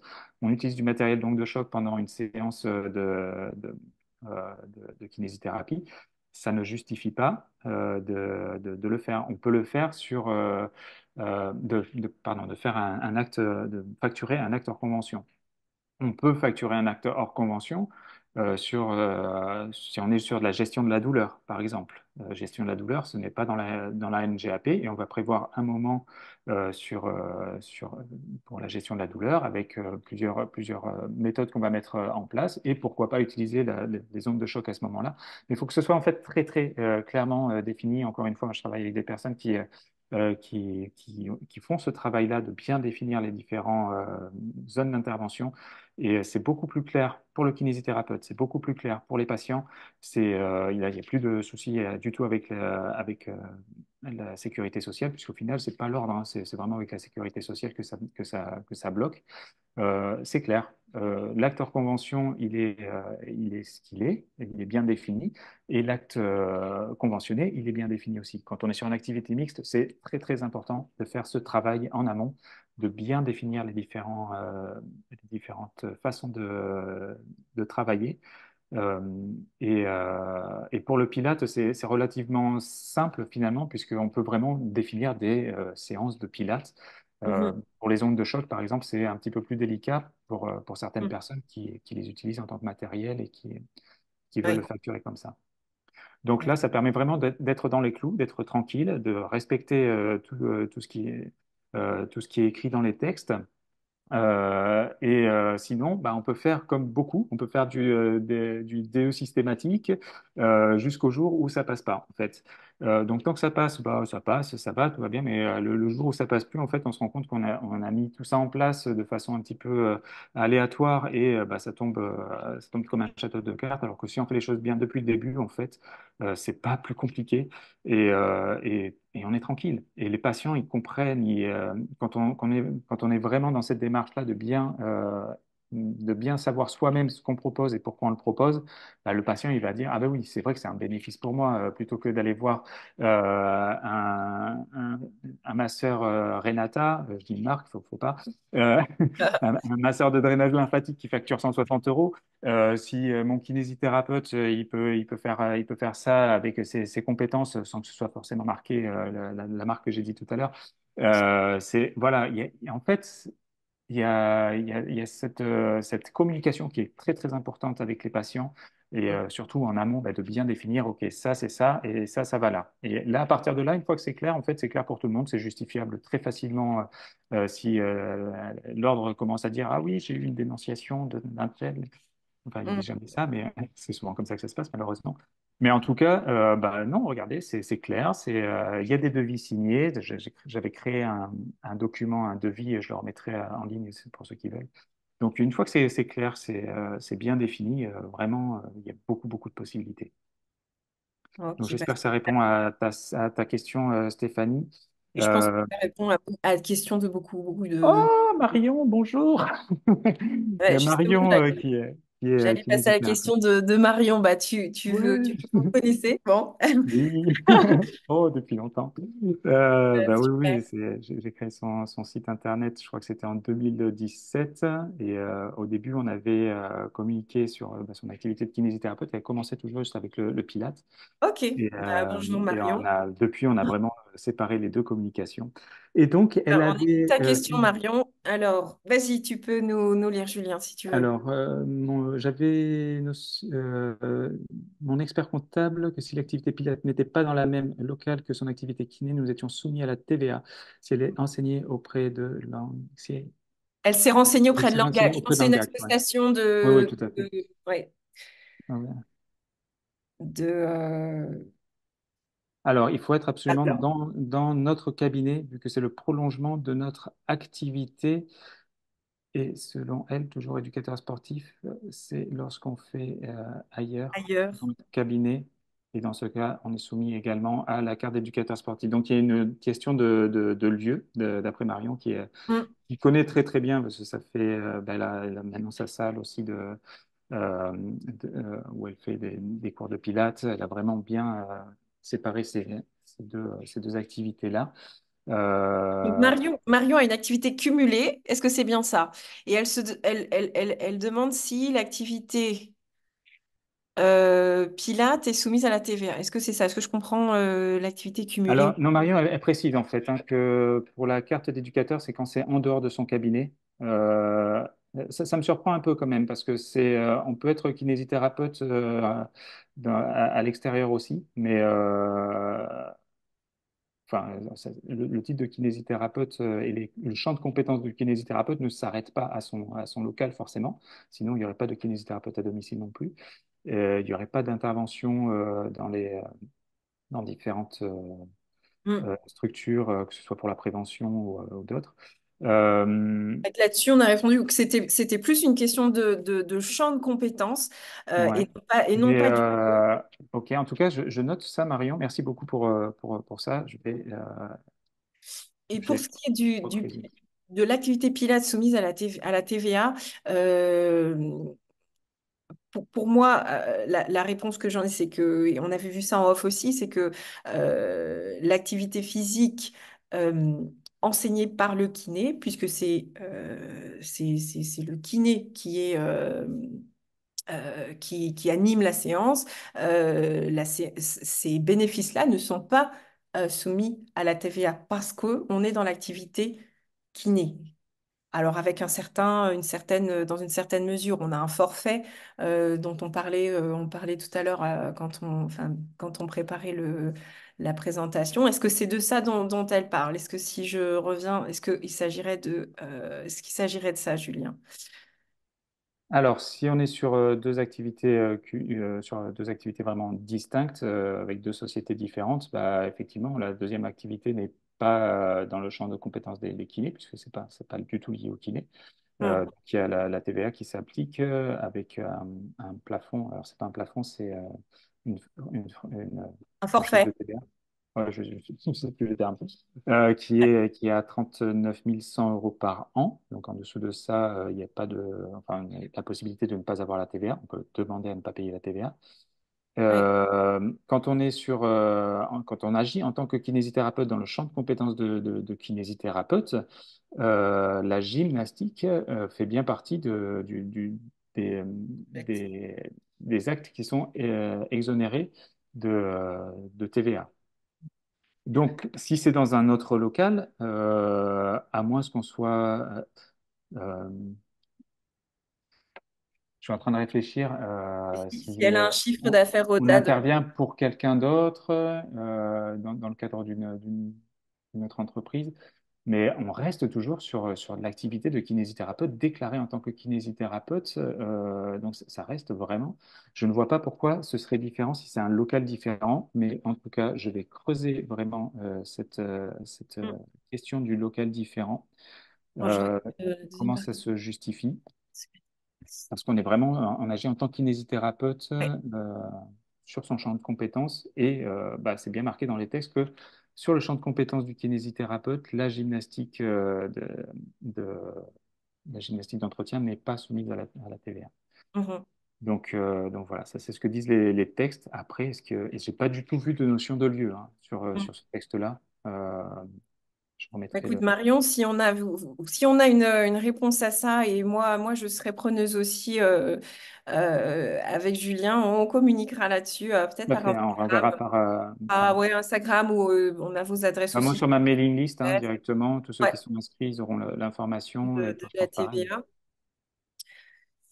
Ok, on va descendre un petit peu. On a pas mal de questions. On a un peu dépassé le temps, mais écoutez, ceux qui sont encore avec nous, on va prendre le temps de répondre à vos questions. La Louisa. Eh ben, Louisa, je la connais, moi. Tu vois, moi aussi, je connais des gens. Ah, Bonsoir, Louisa. Alors, vu que la carte d'éducateur sportif découle intrinsèquement de notre est-ce que on n'est quand même pas dans la l'égalité dans une activité cumulée? Comment faire la séparation si un titre dépend de l'autre. Alors, est-ce qu'on est quand même dans la légalité dans une activité cumulée? Comment faire la séparation? Alors, si je comprends bien ta question, si on est dans une activité cumulée, pilates d'un côté, kiné de l'autre, est-ce que on doit, alors, ça on y a répondu, on doit utiliser sa carte d'éducateur sportif pour enseigner le pilate, mais comme ça découle intrinsèquement du kiné, est-ce qu'on est quand même dans la légalité? Ça découle, mais ça découle, je dirais, sur le champ des compétences. Ça découle pas du tout en termes de déontologie et de responsabilité. Je pense que c'est ça sa question. Je crois comprendre ce qu'elle veut dire. en fait, en tant que masseur kinésithérapeute, on a fait des études qui permettent de De dire bah, on valider peut les aussi. compétences du titre d'éducateur sportif. C'est bien Voilà, ça. tout à fait. Donc, après, Mhm. de Ouais. l'utiliser. C'est vraiment en activité cumulée, t'es deux personnes différentes. Voilà, Et vraiment, vous êtes deux professionnels différents. tout à fait. Alors, spectateur. Alors, spectateur anonyme, si je comprends bien, pour une activité mixte, on ne peut que faire de la pub pour l'activité Pilates au sein du cabinet. Pour une activité mixte, on ne peut que faire de la pub au sein du cabinet. Il n'est pas possible de distribuer des cartes à l'extérieur du cabinet sans indiquer l'activité de kiné. Alors, sur une activité mixte, en fait, on dépend complètement de la déontologie du kinésithérapeute. Faire de la publicité. Donc, publicité, le terme de publicité, alors pour beaucoup, je préfère préciser quand même parce que pour beaucoup, la publicité est interdite. En fait, depuis 2021, la publicité est autorisée, elle est encadrée, mais c'est publicité dans le terme rendre public des informations. Donc, tout ce qui est action commerciale, par contre, ça va être interdit. Donc, la distribution de flyers à l'extérieur, effectivement, ça reste interdit à ce niveau-là. Il faut vraiment partir sur. Enfin, distribution de flyers, encore une fois, ça dépend des CDO. C'est toujours important quand on a vraiment quelque chose de très spécifique de contacter son CDO en disant j'ai lu les textes, ça et ça. Le terme de flyers n'est pas marqué. Le terme d'affichage est marqué par contre, mais le terme de flyers spécifiquement n'est pas marqué. Comment est-ce que vous interprétez cette partie-là et leur mettre les informations Mm, donc, on peut toujours demander, et à partir du moment où ils nous écrivent noir sur blanc que c'est bon pour les flyers, et il y a des CDO qui disent que c'est bon pour les flyers, et il y en a d'autres qui disent que c'est pas mm, bon. Donc là, c'est deux principes. Moi, je préfère dire c'est pas bon, quand j'accompagne les personnes, de dire bah, tu veux vraiment communiquer comme ça. Déjà, il y a plein de solutions qui existent vraiment.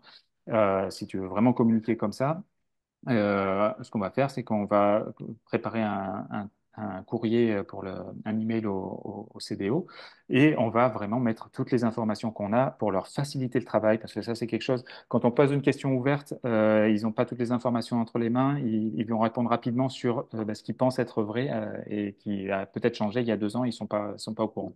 Malheureusement, ça arrive beaucoup. Donc, l'idée, c'est de vraiment bien quand j'accompagne les personnes sur ça, c'est vraiment de bien mettre toutes les informations. Et, euh, et voilà, donc ça, c'est très important. Et Pouvez-vous rappeler les règles de je, communication?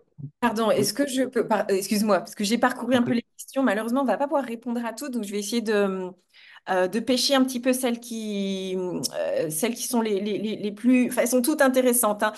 Mais celles auxquelles on peut répondre directement. Par rapport à ce que tu viens de dire, par extension, les cartes de visite. Alors, je pense que c'est une question de...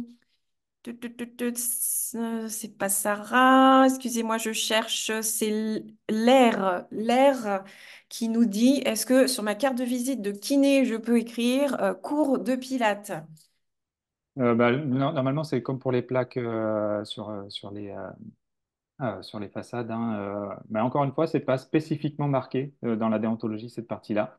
Donc, en disant, OK, sur la plaque, on peut pas mettre ça, mais voilà, j'ai les textes, remettre tout ça, l'enrober. Par contre, je souhaite le mettre sur ma carte de visite. Est-ce que je mets le titre de kinésithérapeute avec le titre avec la partie Pilates ou pas? Et à partir de là, voir la réponse que donne le CDO, mais ça va dépendre d'un CDO à un Hmm. autre, parce que c'est pas Ouais. explicitement, donc on est vraiment sur de l'interprétation des textes.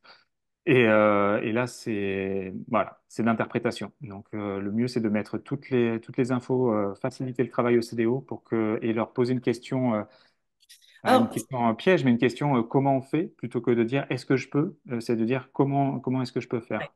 Voilà. Donc, Ce que vous pouvez utiliser comme argument, c'est que le Pilate euh, a été, en tout cas moi, lorsque je me suis renseignée, a été reconnu par l'Ordre des masseurs kinésithérapeutes comme étant une activité physique adaptée. Or, on a le droit de communiquer de façon plus libre aujourd'hui sur l'activité physique adaptée parmi les 17 spécificités. Est-ce que ça peut pas être une proposition à faire aussi, à dire, voilà, sur ma carte, je mets activité physique adaptée, mention quelque part activité pilate. Ça peut être ça aussi. Parfois, ça se joue aux mots qu'on emploie.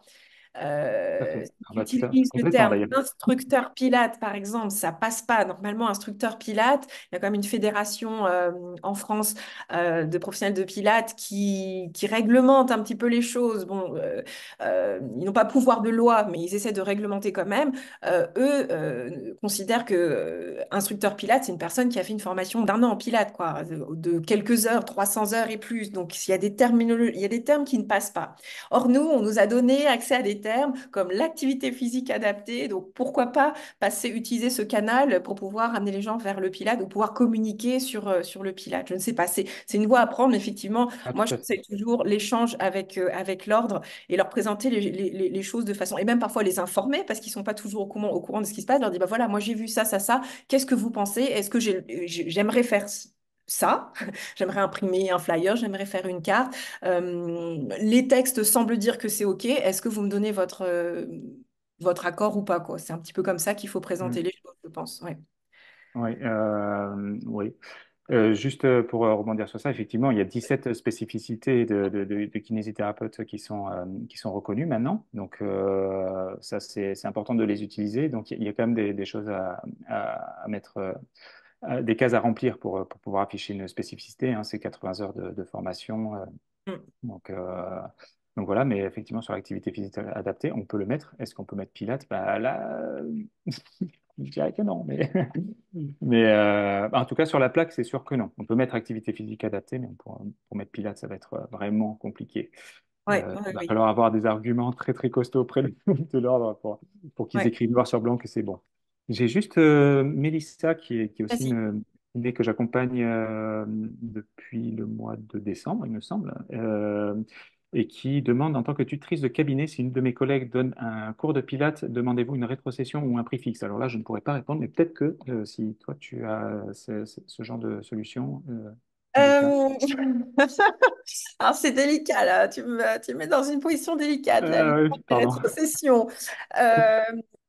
Il n'y a rien qui oblige à quoi que ce soit. Les rétrocessions, c'est avant tout des arrangements entre kinés qui sont ensuite soumis à, normalement, à certaines vérifications de base de l'ordre. Je n'ai pas vu de texte de l'ordre qui mentionne très spécifiquement comment dire, tout ce qui va être cours collectif, réalisé, je dirais, en dehors de l'activité conventionnée proprement dit de kiné.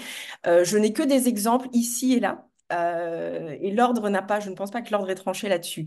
Euh, Tout va dépendre.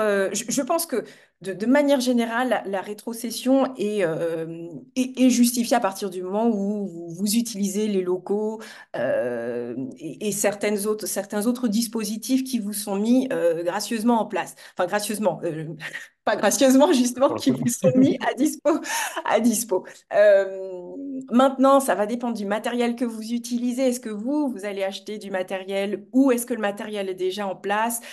Tout ça, c'est des calculs à faire et des arrangements à faire entre vous. Par contre, je pense que dans un contrat, ça doit apparaître absolument noir sur blanc. Ça, c'est toujours Tout à fait. essentiel. Mais l'ordre ne sera absolument pas...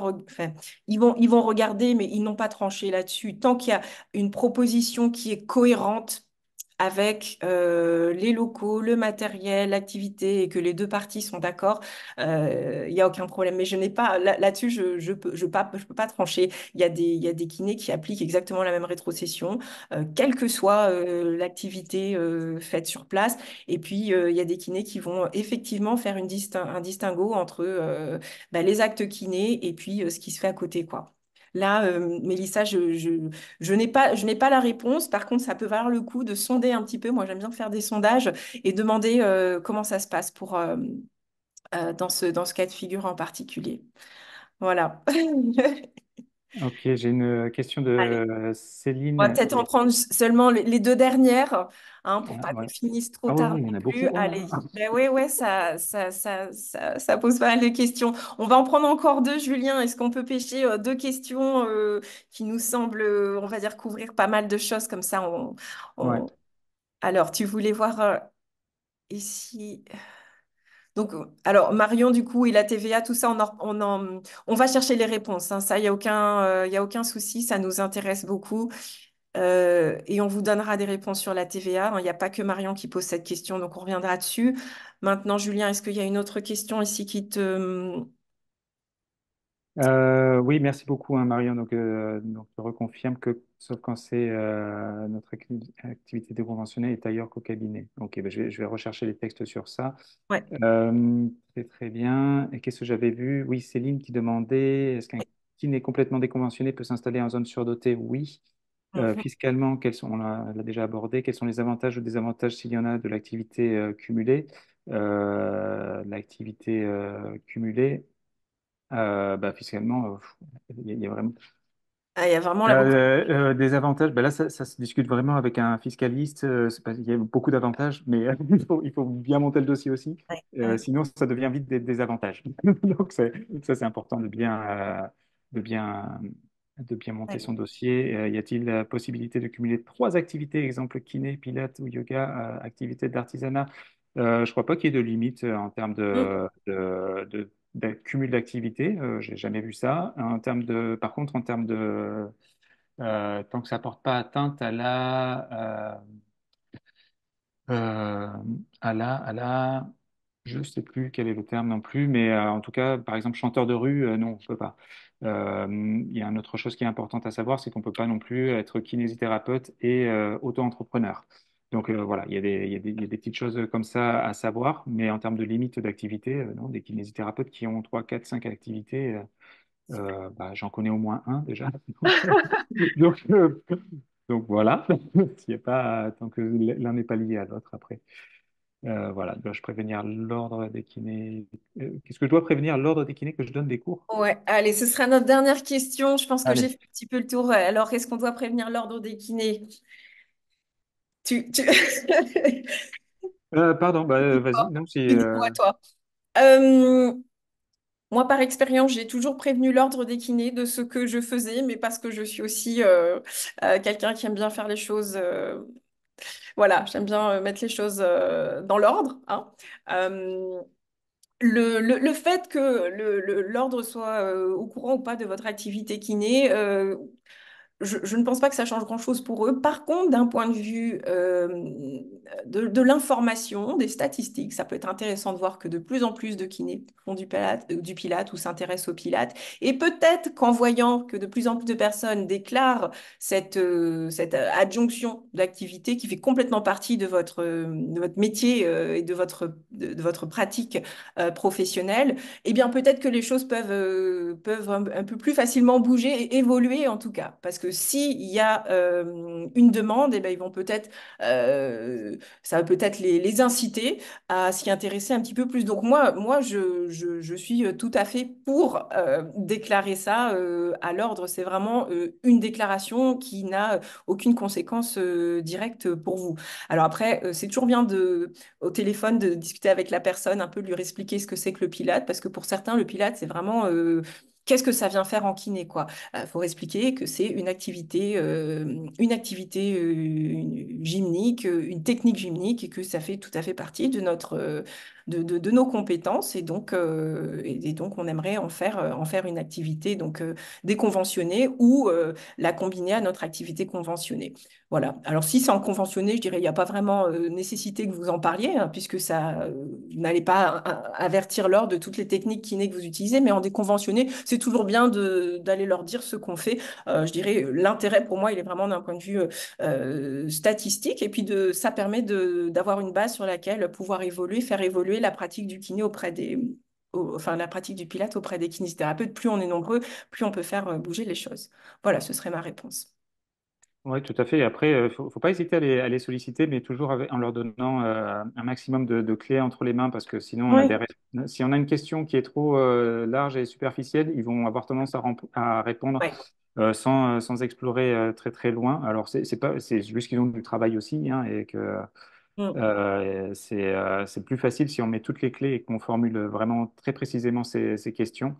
Euh, pour avoir des réponses tout à fait précises. Et j'avais juste une dernière chose qui est venue, donc Bézière Isabelle, pardon, qui dit l'exonération de TVA ne s'applique qu'aux seules personnes physiques. Alors, cet article-là, il ne prend pas en compte les professionnels de santé, les kinésithérapeutes. J'ai fait un article il n'y a pas très très longtemps où il y a le lien vers le bulletin officiel sur la partie justement exonération pour la gymnastique d'entretien. Donc voilà, il y a plein de textes et si on ne tombe pas sur celui qui correspond vraiment à la profession, on se retrouve parfois Ouais. avec une réponse qui est pas celle qui concerne justement les kinésithérapeutes. Notre métier, Et tout à fait. ça, Mais j'ai d'où mis le... l'importance de se faire accompagner. Moi, je trouve que c'est effectivement, nous, pour conclure un petit peu là-dessus, nous, dans notre formation de base, on est à peine sensibilisé à toutes ces questions-là. Et donc, je trouve ça très bien qu'on puisse s'adresser à toi, Julien, pour des questions toutes particulières. Après, je suppose que quand ça devient vraiment trop spécifique, tu peux renvoyer les gens vers les interlocuteurs. Comment dire, les interlocuteurs qui sont, eux, compétents pour traiter telle ou telle question. Mais, euh, mais voilà, ton accompagnement, il est précieux et du coup, j'en profite pour, si tu veux, pour le mot de la fin, pour nous dire un peu ce que tu fais. Et puis on terminera là-dessus. Je t'en prie, je te donne la parole par rapport à ton accompagnement, ce que tu proposes. Oui, tout à fait. Et je voudrais remercier aussi Cécile qui a mis un petit message aussi, qui est également élue à l'ordre départemental. Donc vraiment, merci de suivre ce webinaire parce que c'est vrai que des informations, elles sont assez contradictoires parfois d'un ordre à un autre. C'est pas pour dire du mal des ordres, hein, c'est juste que je sais qu'il y a aussi du travail et qu'il y a aussi l'interprétation, comme je disais tout à l'heure, des textes qui peuvent varier d'un endroit à un autre. Donc c'est pour ça que j'invite vraiment les kinésithérapeutes à contacter les ordres départementaux à chaque fois. C'est ce que je fais depuis 2016, depuis toujours. Et donc elle dit oui, on préfère que les kinés nous avertissent en cas d'activité mixte. Voilà. Donc voilà, effectivement, se rapprocher de ces ordres, mais simplement encore une fois, hein, il faut y aller avec un maximum d'éléments entre les mains, leur dire que on n'est pas en train de faire n'importe quoi, et ne pas avoir peur d'eux, ne pas avoir peur de leurs réponses. Si on a fait un minimum de recherche derrière et qu'on a les textes entre les mains à leur montrer, ils vont pouvoir dire ça c'est correct, ça n'est plus d'actualité. Ils vont creuser eux un petit peu plus. Ils ont des juristes en plus, donc voilà, là, on va avoir des réponses vraiment très pertinentes aussi de leur part. Donc ne pas hésiter à les solliciter encore une fois, mais pas n'importe comment et toujours dans la bienveillance et voilà. Et je remercie d'ailleurs, sans le CDO de Montpellier, bah, il y aurait beaucoup d'informations que j'aurais pas pu avoir. Ils ont été super ouverts, ils m'ont ouvert les portes dès le début de mon activité. Et ils ont vraiment apprécié que bah, je fasse des démarches aussi pour la communication des kinés, ça se sentait. Vraiment un grand merci pour le travail qui est fait par les CDO, même si des fois on a des réponses qui sont un petit peu en décalé. En tout cas, merci beaucoup, Cécile, d'avoir participé à ce webinaire. Juste pour terminer, moi, c'est vrai que j'accompagne les kinésithérapeutes en formation et en coaching. Comme je disais, il y a la partie formation que j'ai créée l'année dernière en e-learning et je me suis assez vite rendu compte en fait que les questions étaient très spécifiques à chaque kiné parce qu'il y a des situations très diverses. Je pense qu'on ne se rend pas compte à quel point le monde de la kinésithérapie est varié.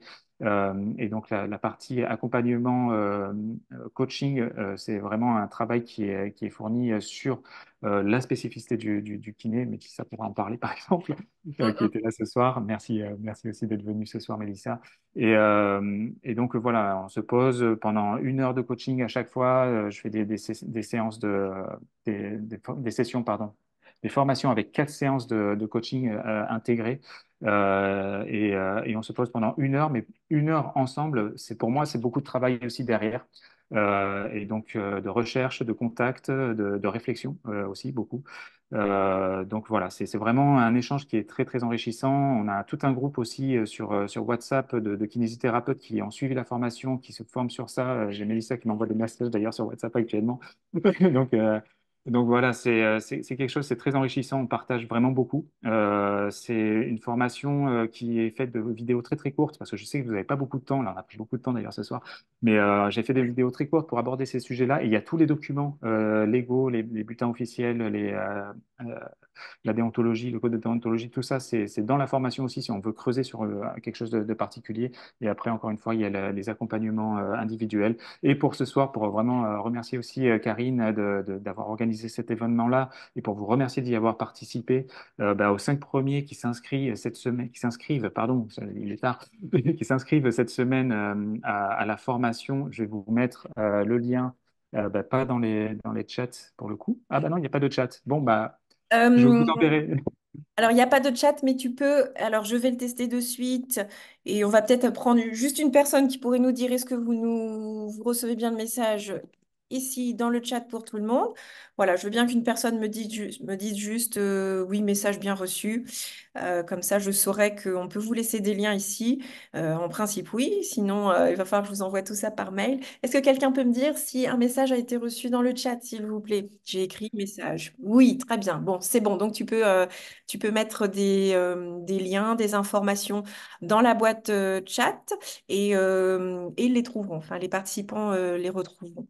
Ok, là je mets le lien donc pour s'inscrire à la formation, mais c'est juste moi et toi qui le recevons, donc il faudrait que tu le relais, je pense. Ah oui, d'accord, Ouais, oui. moi Tu n'as pas c'est juste toi qui le tu n'as vois. pas le pouvoir sur le chat. Ok, Donc j'envoie. voilà, ça Ok. c'est juste pour toi. Et donc oui, pour s'inscrire, bah, c'est facile, hein. Il y a tout qui est expliqué sur ce lien directement. KineWeb, alors il y a une majuscule à Kine sur le lien, mais il faut l'enlever pour le coup. Mais Ouais, c'est kineweb.fr/accompagnement. J'ai fait les choses simples pour le coup. Et en fait, c'est donc 2 heures de formation à peu près, 4 heures d'accompagnement. Et pour les 5 premiers qui s'inscrivent, il y a un bonus de 150 euros offerts qui peuvent être sur un accompagnement supplémentaire, puisque c'est 150 euros normalement l'accompagnement seul, 150 euros pour de la création d'identité visuelle, par exemple. Ça peut être utilisé pour plusieurs choses, ce qui vous convient le mieux, vraiment. J'essaie de faire les choses qui vous servent vraiment concrètement à vous. Là, on était sur du cas concret ce soir. J'aime beaucoup ça. C'est vraiment ce que je souhaite mm, transmettre. Donc voilà, les 5 premiers qui s'inscrivent pourront bénéficier de cette remise. La formation avec l'accompagnement est ouverte aux inscriptions jusqu'à la fin de la semaine, jusqu'à dimanche. Après ça, je ferme parce que quand j'ai du monde qui s'inscrivent, il faut que je les accompagne derrière, hein. Donc, il faut que je puisse prendre le temps vraiment de faire rechercher les informations, de créer les différentes choses qu'on me demande également. Donc, je limite aussi le nombre de places. Si avant dimanche, j'ai déjà 10 personnes qui sont inscrites, je ferme les réservations avant, les inscriptions avant, parce que on va terminer. Merci. Euh, voilà, c'est important que je puisse vraiment me concentrer sur tout ça. Et vraiment, je voulais vous dire déjà tous et toutes un grand merci d'avoir participé, d'avoir été nombreux à participer à ce webinaire qui est tard le soir et qui finit encore très très tard. Merci beaucoup Karine pour tout ce que tu as organisé. Je C'était t'en vraiment un prie. beau travail. Alors Et c'est vrai qu'on a dépassé un petit peu, mais je pense que le sujet est brûlant et intéresse beaucoup de personnes. On en a perdu quelques-uns et ça va en diminuant, c'est pour ça que je t'ai ah oui, pressé. 23, 22. Oui, oui, bah oui. Écoutez, moi, je vais être très courte hein, par rapport à la présentation de mon activité. Je suis formatrice de Pilates donc je le disais, depuis 2013. Donc, je vous forme au Pilates en distanciel, en présentiel, sur des modules je dirais, qui sont organisés par niveau, mais également par ce qu'on appelle population spéciale. Donc, on a sur Internet, enfin, en présentiel, on a, je dirais, toute la partie extrêmement technique qui vous amène tout ce qui est essentiel pour pouvoir enseigner le Pilate. En individuel et en collectif. Et puis pour la partie distancielle qui se passe en ligne sur notre plateforme e-learning, eh bien, on a développé des modules de spécificité qui marchent bien là pour, par exemple, adresser des populations spéciales telles que les seniors, le prénatal, le postnatal. Enfin voilà, on est vraiment 100% dans la formation Pilates. Et je vais en profiter aussi avant le mot de fin. Alors, n'oubliez pas de rester, je vous mets des petits liens dans le chat, mais je voulais tout de même vous remercier, adresser vraiment mes remerciements et à Julien qui a co-animé cette présentation avec moi et à vous tous, certains que je connais, d'autres que je ne connais pas et que j'aurai plaisir à rencontrer. Si vous avez des questions sur le Pilate, je vais aussi vous mettre mon petit lien ici, d'accord? Il s'agit de mon site internet. Et puis, je vais vous donner le lien également de clôture de ce webinaire. Euh, Vous pourrez, toc, je vais sortir d'ici. Voilà, je vais aller le chercher ici, le lien. Vous pourrez, en fait, si vous répondez à ce formulaire, vous nous laissez, les personnes qui sont intéressées, excusez-moi, par le replay et le PDF, voilà, vont pouvoir, hop, je le mets ici, vont pouvoir répondre à ce petit formulaire. Enfin, il y a quelques questions. Il y a aussi des questions concernant l'accompagnement et le type d'accompagnement que propose Julien. Voilà, je termine ici. Vraiment, c'est notre dernier petit sondage. Si vous voulez bien y répondre avant qu'on vous libère, envisagez-vous à l'issue de ce webinaire une revalorisation, étant d'aller se coucher, Julien, de votre activité dans le respect de la déontologie. Ah, je crois que tu vas faire péter les scores. Moi, j'aurais dû mettre, envisagez-vous une formation Pilates, parce que tout le monde n'est pas formé au Pilates ici. Ah oui, c'est vrai. Bah, Non, c'est pas un non, mais problème. dans tes mails. Dans tes prochains mails de demain. Moi, je vais envoyer un Ah petit oui. récapitulatif de tout ça, de tout ce qu'on s'est dit un petit peu aujourd'hui. Et vraiment, c'est vraiment un super format, hein. Franchement, pour quelque chose, tu m'as appelé la semaine dernière, on a dit c'est parti. Ah ouais, ouais, c'est vrai, on a lancé Mais ça c'est comme ça. génial. Moi, j'aime beaucoup ça parce qu'on est vraiment sur quelque chose de très concret et c'est vrai que c'est important d'apporter tout ça aux kinésithérapeutes. Donc, non, je suis Allez, vraiment. c'est 100% Julien. C'est gagné. Ah, merci, Ah merci. bah, on est très content. On est content en tout cas si on a pu apporter, voilà, vous apporter des informations et on a pu en relever d'autres, relever des questions très pertinentes sur lesquelles on va bûcher un petit peu et vous tenir au courant, soit via nos newsletters, soit si vous nous renvoyez, donc si vous répondez à ce petit questionnaire, vous serez dans nos fils de newsletters, tant de Julien que de la mienne. Si vous ne souhaitez pas l'être, hein, il suffit de mettre une petite mention, je souhaite me désabonner. connaît, vous connaissez l'histoire, mais on diffusera des infos via nos réseaux. OK? Super. On va dire merci à tout le monde. Hop, je vais quitter le sondage et je vous souhaite à tous une très belle soirée. Merci à tous de votre participation. À très bientôt. Bonne Merci soirée. beaucoup. Bonne Au, soirée. au revoir. Oui.